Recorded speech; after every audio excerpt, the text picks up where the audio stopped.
I'd like to show you how to bind a quilt. This is not the only way to bind a quilt, but it's what I do. I finish my quilt top, then I layer it with batting and backing, and the batting and backing are much wider than the quilt top.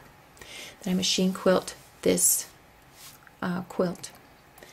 Next, I want to determine what the width of the finished binding is going to be. Now this binding I want finished 3/4 of an inch wide.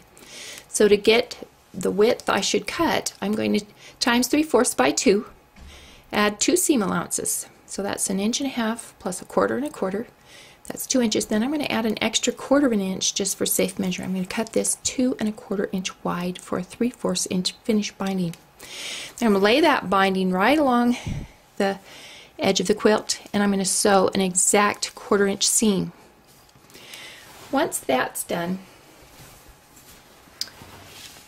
then I take my ruler and I'm going to cut exactly 3/4 of an inch from where I sewed, so that the width of that binding is exactly 3/4 of an inch.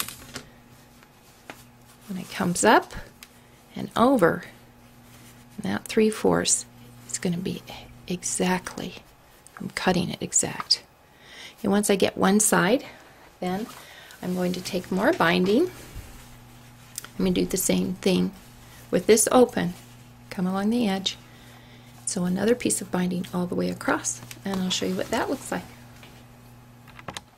Alright, now we've added our other side piece, went all the way up, we folded it back and cut our exact 3/4 of an inch. Then we will go to the next side and add the next side. Now we've added our binding to each edge, each time cutting the quilt and the binding so that it's exactly 3/4 of an inch. Now we turn under one edge on the back. This is all folded back over. Turn that under. And we're going to blind stitch this little edge. Blind stitch is just where you catch just a bit of the edge of the fold, come back right where that thread is coming up, and then move forward between the quilt layers so that the stitch on top is very small. So I'll do this along each edge. Now people have asked, how do you do the corners? So once I do this edge, then I'm going to come back and fold this under in this way, making sure this edge is tucked under. I'll pin that and I'll blind stitch along this edge, and I'll try to close off, tuck under this little seam, and I'll close off this corner. And that's how you bind.